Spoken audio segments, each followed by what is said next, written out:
This episode is brought to you by Hostfully. Using Hostfully, you can create a free digital guidebook for your listing so that you can save time creating a professional experience for every guest that comes and visits your spot. Learn more at hostfully.com. Welcome to Get Paid for Your Pad, the definitive show on Airbnb hosting, featuring the best advice on how to maximize profits from your Airbnb listing, as well as real-life experiences from Airbnb hosts all over the world. Welcome. Get paid for your pad. Get paid for your pad. Get paid for your pad. Welcome back, everybody. Episode 288 of Get Paid for Your Pad. My guest today, his name is John William Johnson. He's the CEO and founder of All About Health Network, and he's also an Airbnb host. He rents out cars on Getaround, which we'll talk about. And he also is a digital nomad. He likes to travel a lot, and he also likes to look after dogs in exchange for free accommodation. So lots to talk about. John, welcome to the show. Yes, great to be here, Jasper. I've been a follower of yours for a long time. I appreciate your service to all of us out there. Absolutely. You're very welcome. And I'm very excited to talk to you today because we have so much to talk about. But let's start with Airbnb, because I think that's where it all started for you down there in Portland, Oregon, right? Yes, so I have a beautiful house in Portland, and I've been here for 20 years. I had kind of an intentional community here, and then Airbnb came along, so I put one room on there and then two rooms, and then realized, it's a learning curve. So I found out about VRBO and realized that the sweet spot was somebody wants their own space. So I put the upstairs of my house on VRBO and Airbnb, and then slowly moved down to the basement. And then I realized the 3 bedrooms is one thing, but there's not a lot of 5 bedrooms out there. So I put 5 bedrooms up and started staying on Airbnb places when I rented the house out, and then ended up living in another house, renting my house out. And then the laws changed. The laws have been wonky here. And now I'm phasing out of doing short-term vacation rentals because the bureaucracy is taking place here. When did you start renting out? Probably, it's 10 years. Oh, How long wow. is Airbnb around now? It's 2006 or something like that? Or? Well, they were founded in 2008, but it took a couple of years before people started catching on. Yeah. So you've been a host for a long, long time then, huh? Yes. Well, can you share like your top advice for people that are looking to start out? Well, so I would say, like most things, when you're doing it, you have a sensibility and start thinking it's something that's great and easy. So it's usually the qualities of people that would want to get involved are early adapters, willing to take a risk, and then liking people. The hosting thing, I've just met so many amazing people. And it's one of those weird things, Jasper, where you're listening to the news and it's like everything is about fear and, oh my God, you're going to rent out your house to people you don't know. They're going to wreck your house. They're going to steal from you. And I mean, I've had bands stay with me, young kids that are like in a band, and they come to my house and I'm like, they're sweethearts. I've just met so many wonderful people, and I don't have a lot of horror stories. I mean, I had some mild things, but basically as long as you are willing to take a little bit of a risk and then, trial and error, see what happens. I tend to talk to people before they come. So I don't know about doing instant bookings until you really feel comfortable with what you're doing, but knowing who's coming. So I stay away from, we all have our markets, right? So I stay away from 20-somethings, people who are coming down for bachelor parties or weddings.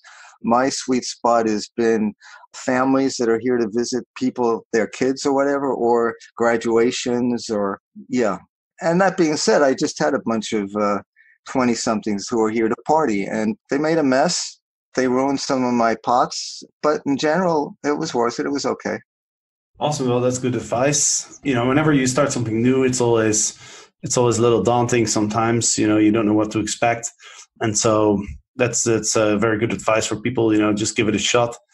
Let's talk about Getaround and your cars that you've been renting out, because this could be an interesting interesting little side business for other people as well. One is to supply your own car to people that are staying at your place, but potentially also getting a few extra cars to rent those out. So let's hear it. How's renting out cars on Getaround? Yes, so this is car sharing. So there's all sorts of new opportunities. You can be a driver with Uber. There's a lot of car sharing services out there. Getaround and Turo are probably the most popular. Getaround is only in certain areas. So Boston, Chicago, Los Angeles, Miami, New Jersey, Philadelphia, Portland, San Francisco, Seattle, and Washington. At this point, I think there might be some new places opening up.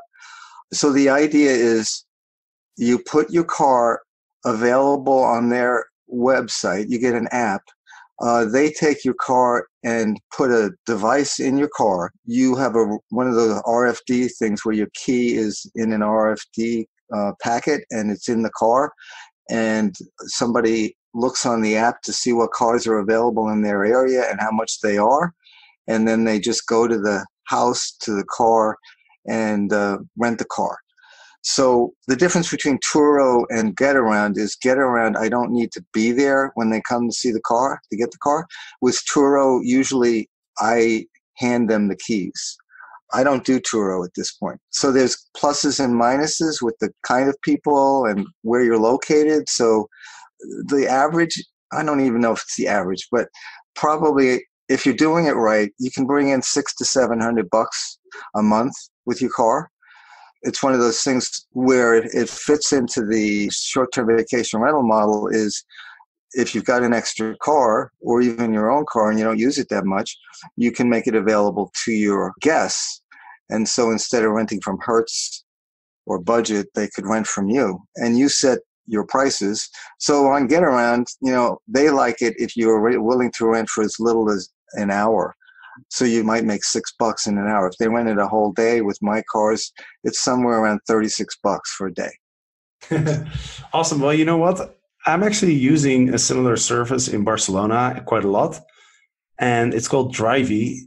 I guess it's kind of the European version of Getaround, because what I love about it is that I don't have to meet anybody to open the car. Essentially, I look on the app, I find the car, and they're usually parked in like parking garages nearby my house. I just walk over and I can unlock the car with the app. Yes. I love the 80-20 rule of the bell curve, So the ideal situation, you're in the middle of a city. So it's kind of like a catch-22. The ideal situation would be if you're in a well-trafficked area. I'm in kind of the suburbs, so it usually is somebody who lives near me that's going to rent, but there's not as much access as if I was closer into town. Now, the other part of that is you need to be able to park the car somewhere. So depending on the city, if you have to pay for parking, that gets to be problematic. So I'm imagining with the cars that you're dealing with, they've got a special spot in the parking lot where they either rent it on a monthly basis or I don't know how it is. But yeah, so those are some of the issues. And the nice thing about Getaround is they're really, really great in terms of customer service and working with you to find out what the sweet spot is. So I called and talked to them about the ideal car. So the crazy thing is, if you're just doing it for money and not just a car you already own, the best car to get is probably not a new car for sure. And you could even lease a car for, $99 to $199 a month. And if you're making $600 on it, you can scale pretty easily. And then before you mentioned something important, I think you said, if you do it right. And so I would love to know what's your advice, like what is doing it the right way? Yeah. So there's two sweet spots, three. So old enough to where you don't have to pay that much for the car. So you can get a car for $5,000 that's maybe 2011, 2012, where you don't pay that much for it. If you're making $700 a month and you pay $5,000 for it, you've made $3,000 in the first year. The other thing would be an electric car, because part of the issue that's the hard part of this is every time somebody rents a car, they bring the car back. You got to check the car out to see if they put gas back in the car and fill the tank, or if there's any scratches or nicks on the car, or if they smoked in it or did anything weird. The nice thing about Getaround is if the person doesn't fill a car up with gas, you take a picture and send it to Getaround, and they charge the customer, and you go to fill the tank up. They pay for it, and they give you $15 for your time. And they fixed my car so many times because there's been dings and nicks on them. But it all requires me or a staff person to go look at the car every time somebody rents it, which can be a pain in the butt, especially if you're scaling, and have 6 or 7 cars.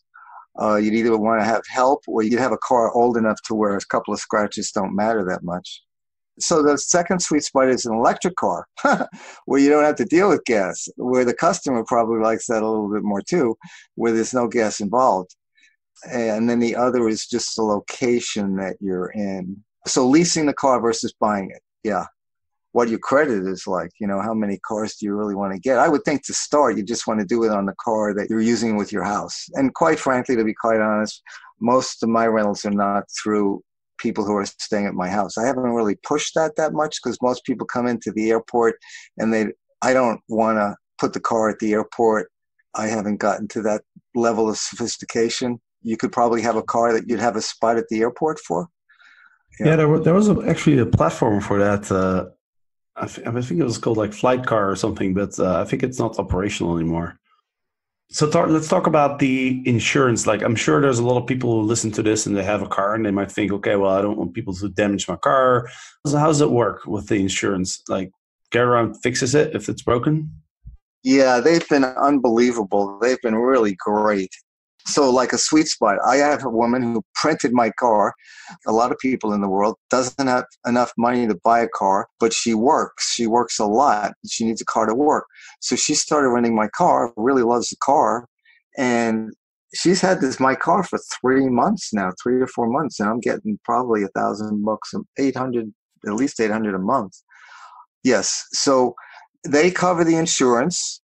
And they're really good as long as you check the car. So she had an accident while she had my car.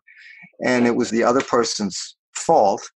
And they took the car and did an assessment of how much damage there was. It was like $3,000. And I haven't even gotten the car back to fix it yet. So they just went ahead and put the money in my account, and then I'll get it fixed when I get the car back.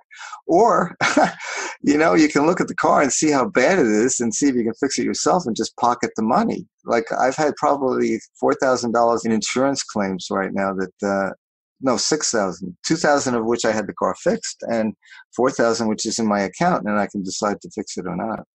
So they're really good with all of the backup stuff. They make it there's nothing I can think of that would be a problem unless I was irresponsible and didn't check the car. But they're really good at insurance, about safety. So, yeah. That's interesting. So somebody damages your car. Let's say there's a dent in it, and you don't think it's big enough to even fix it. You'll still Getaround will still pay you a certain amount of money to cover that damage, even if you're not going to fix it. Yes, so you get now I'm not sure if this is over time, like I'm a good customer or whatever, but let's say I have a ding. I show them the ding, and then I think they keep records of what your car looked like when you first started. And they say, okay, that's something that we should cover. This is how much it would cost to fix. And in the beginning, I didn't know any better, so I would just fix the car. But recently, for some reason, they said, do you want us to fix it or do you want the money? And so if it's something that's, you could paint it over yourself, what body shops are ridiculous on one level, unless you know somebody who does body work. There are people who can fix things really easily and cheaply. And then the places that do it as a living, they charge an enormous amount of money. So yeah, there's a way to literally pay for the car just with insurance claims over a year's time, and you've got a couple more dings. So let's go to the negative side of this. And this is one of those things where if any of your people are statisticians, this is a little crazy making. So the person who rents the car can drive 200 miles a day. They get that for free in terms of if they rented the car, they can drive up to 200 miles a day. So I don't understand, basically, how you figure out how much it's costing you to rent your car. So if you go on, I'm in the United States. In the United States, the IRS will give you 55 cents a mile for your business expense, car expenses. Now, if somebody drives 200 miles, according to that metric, that's $110 of cost. Now, if I've got a car that I paid $7,000 for, that's got 100,000 miles on it, is it really 55 cents a mile for me to maintain that car? I don't think so, but I don't really know for sure. No, that sounds like a lot of money. I don't think that's Yeah, very realistic at all. no. Anyway, so when people drive your car, can you then use those miles to report them as expenses? Ah, as a business expense, I don't know. I don't know. Sometimes insurance, like my personal insurance, is based on the miles in the car. There are metro miles here in the States where you pay per mile, so that would be a problem. But general insurance, it shouldn't be a problem. But as far as claiming those miles, so now we're into the gray areas. I don't know how much time you want to spend on black hat, white hat, and gray hat. For me, vacation rentals in Portland, and you tell me if you want me to stop. They had originally, when they started the bureaucracy of permits, the permit that was easy to get was for renting 2 bedrooms with a maximum of 5 people.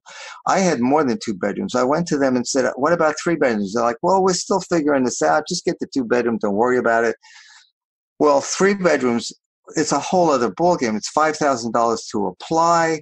It can cost as much as $25,000, and it takes forever. So I tried to do it, and they made it really hard. And I talked to people that are like government officials, and they're like, I can't say this on the record, but unless it's all complaint based here in Portland. So unless somebody complains, don't worry about it. Well, now they're cracking down. They're charging $5,000 if they catch you.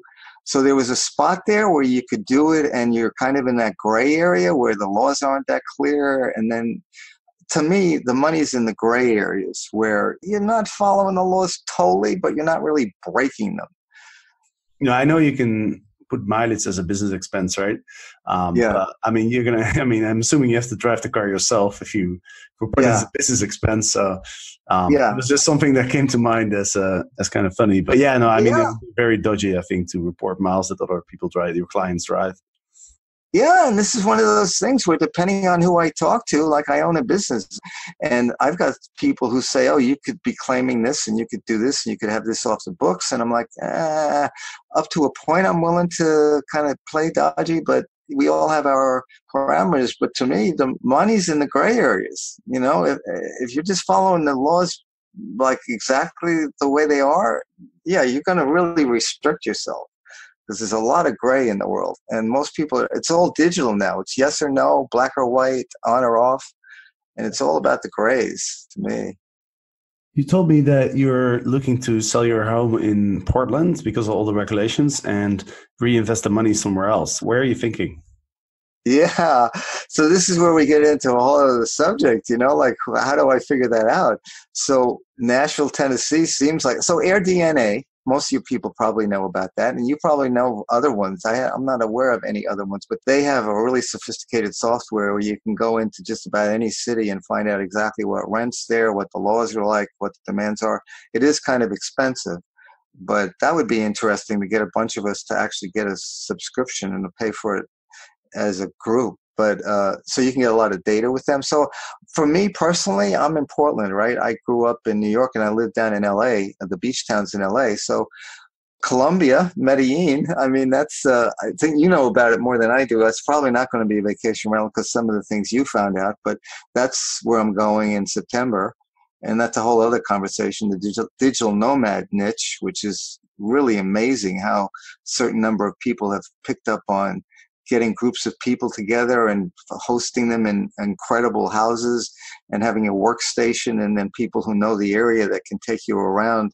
So the sweet spot for me is going to places where I either know somebody there already or somebody's going to be able to lay out a map for me of what, the things that I love. So I'm 72, but I'm also really active, and I'm kind of a hippie performance artist, dancer. So I need to have ecstatic dance and other things where I'm going. So I'm looking at Spain and Portugal. So international living is a resource for people who like to travel. They're amazing. And real estate trend alert is one of their subsections. So I get alerts of the sweet spots of places where you can invest and get great buys on a property. So Spain and Portugal are big in terms of opportunities, where the banks there are so far behind in houses that went south during the last recession, literally like 10 years ago, and they're still on the bank charts, but they're only now starting to get rid of them. Actually, we're on the end of that whole thing, but where you could pick something up for a song. And yeah, so those are the areas I'm looking at. And then Africa is pretty amazing, but once again, you're talking about, I went over there with the Digital Nomad Group, Southern Africa. We went to 6 countries and ended up in Cape Town. Beautiful areas and some opportunities. I can imagine, for sure. Let's talk a little bit about the dog sitting. That kind of fascinates me. You said you've stayed at like some pretty expensive homes by looking after their dogs. Yeah, so there's a couple of websites, trustedhousesitters.com and housecarers.com. There's another one called Rover, I think. Rover is more money-oriented. So the sweet spot is they put up their house. You can either put up your house and your dogs or your cats or any animals, really, and what you're looking for. So if somebody lives, like Oak Ridge is part of Berkeley in California. I stayed there for 3 weeks taking care of some folks' dog, and they can't afford the people who live in their area to take care of their dog. It would be too expensive. So they find me. I'm happy to come down and have a beautiful place to stay in an area that I love. So they get me for free, and I get a free place to stay. And so you can go on the website, you can pick a city and see what's available. Once again, this is one of those things where what's your sweet spot in terms of your talents and abilities. So you have to like animals, for sure. I train dogs for a living, and I don't know. This is one of those things, Jasper, you never know, right? For some reason, if it's a really sweet spot like Mill Valley or Venice Beach, there's like 50 people who are applying.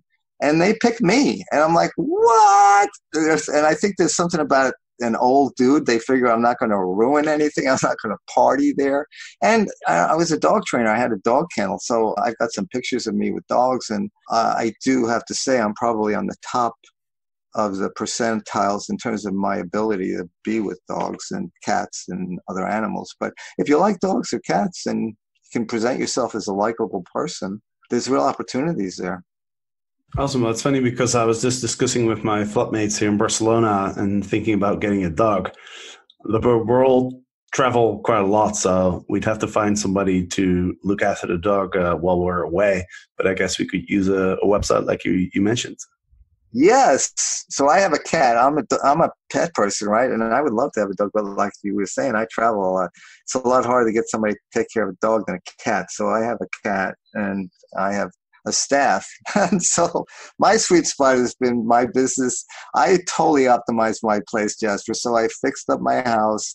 I made the garage into an ADU, and I do over $2 million a year on Amazon and e-commerce, and it's in my carport. I've got 2 guys that are at my carport doing the business. So this place is totally optimized. And yeah, so they take care of my cat when I'm gone. Wait, did you say that you're shipping products from your garage on Amazon and you're doing $2 million a year? Well, Amazon is a complicated beast, so you can do that, but the sweet spot is to use their warehouses. Yeah, so we ship everything that we sell into their warehouses, and they ship it from there. Okay, interesting. Yeah, that's an whole other topic. I know there's a lot of people making good money on Amazon, and it's a great job because it allows you to travel. You can run it from your laptop pretty much, right? Yes, and that's a great conversation. So on the one hand, I think everybody should have an Amazon seller account, because just living your life, everybody has certain things they know a lot about and stores that they go to every day. And there's probably 10 things in that store that you could pick up and buy and resell on Amazon and make your grocery money for sure. When you start to scale at the level that I'm doing at, so $2 million on Amazon, you know what my net margin was last year, net profit? $37,000. That's absurd. That's like 1.7% or something. It's just absurd. So it's all about scaling, and knowing what your numbers are. So this year we're going to reduce our gross sales and increase our gross profits. So it's a big game, and it's a complicated game. And I think a lot of people are losing money and don't even know it because there's so many hidden charges, and they suspend people on a whim. Yeah, it's a crazy world.